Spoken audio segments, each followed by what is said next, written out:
అమ్మవారి దయ వల్ల తొందరగా ఆ గండం పోవాలని కోరుకుంటున్నాను.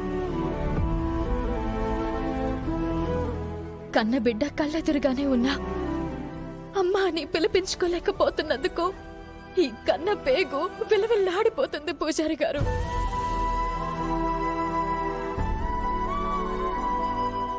సర్పగండం, అగ్నిగండం, నీటి గండం లాంటివైతే మనం భరించగలం. అమ్మా అనే పిలిపే ఒక గండం కావడం తట్టుకోవడం కష్టంగా ఉంది. ఏ దేవుడు రాసిన రాతో, ఏ దేవత రాసిన రాతో తెలియదు కానీ ఏదో జన్మలో మా తల్లి బిడ్డలో వారికి అన్యాయం చేసినట్టున్నాం. వారి పట్ల చేయకూడని తప్పేదో చేసినట్టున్నాం. అందుకే మాకిలాంటి శిక్ష పడింది. నేనే మీ అమ్మనని, ఎక్కడ బయట పడిపోతానోనని అనుక్షణం భయంగా ఉంది. క్షణ క్షణం గంటలా గడుపుతున్నాను. నీ పరిస్థితి హృదయ విదారకంగా ఉందమ్మా. కానీ ఏం చేస్తాం, రాత అలాంటిది. మోసేవాడి మీదే బరువు ఎక్కువ పడుతుంది, కాసేవాడి మీదే నిందలెక్కువ పడతాయన్నట్టు మీ పరిస్థితి అలాగే ఉందమ్మా. తొందరలోనే మీ తల్లి బిడ్డలకు శాశ్వతమైన పరిష్కారం దొరకాలని ఆశిద్దాం. అవని, ఏడోకు. ఎక్కడో దూరంగా ఉంచిన బిడ్డని దైవం కళ్ళ ముందుకు తీసుకొచ్చింది. అమ్మ అనే పిలుపు వరకు కూడా తప్పకుండా తీసుకువెళ్తుంది. పద.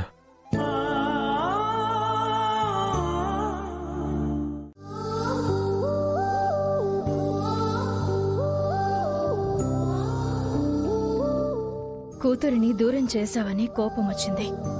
కాని నా కూతురిని నా కళ్ళ ముందే ఉంచావు. గుడిలో అడుగు పెట్టనని శపథం చేసుకున్నాను. నా కూతురి కోసం మళ్లీ గుడిలో అడుగు పెట్టేలా చేశావు. నీ లీలలు, మహిమలు అంత తొందరగా అర్థం కావు. నీ పట్ల చాలా మాటలు తూలాను. నన్ను క్షమించమ్మా. ప్రాణగండం నుంచి నన్ను గట్టెక్కించు. అత్త జాతకం, నా కూతురి జాతకం ఒకటే. నా బిడ్డను ఈ మందిరంలోకి రప్పించు.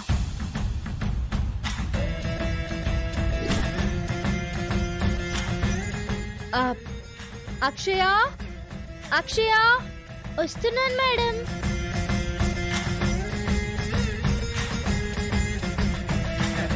ఏంటి మేడం? లోపలికి రామ్మా.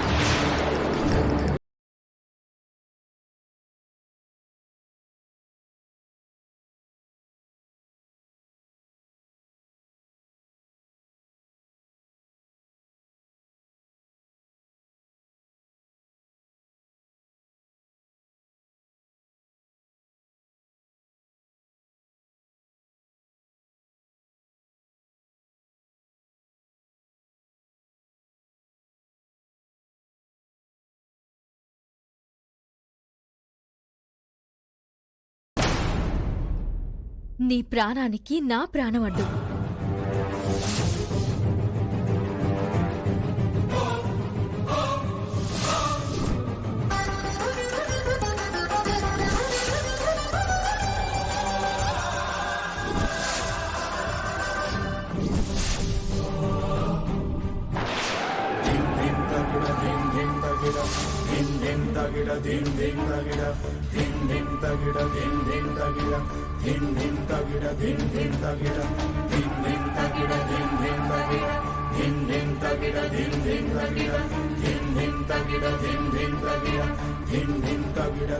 గురువుగారు చెప్పింది అక్షరాల నిజం. ఇప్పుడు లోపలికి రాగలిగాం. మరి ఆ రోజు పెద్దమ్మగారు చెప్పినప్పుడు లోపలికెందుకు వెళ్ళలేకపోయావు?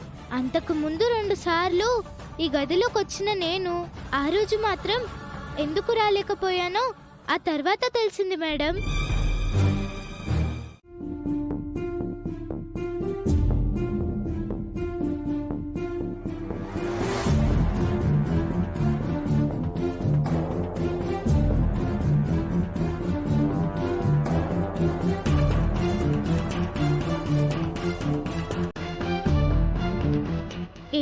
వడ్డించమంటావా శౌర్య?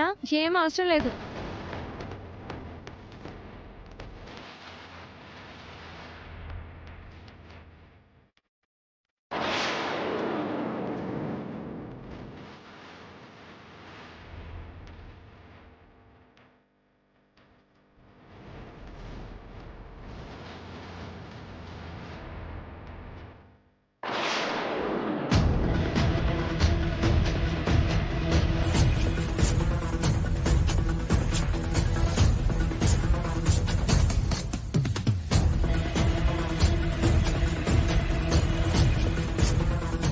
నా కంటి చూపుకి భయపడిపోయింది. ఆ మాత్రం ఉండాలే.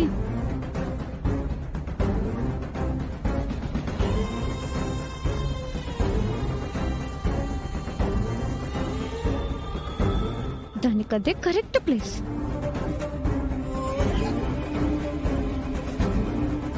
దానికదే కరెక్ట్ ప్లేస్.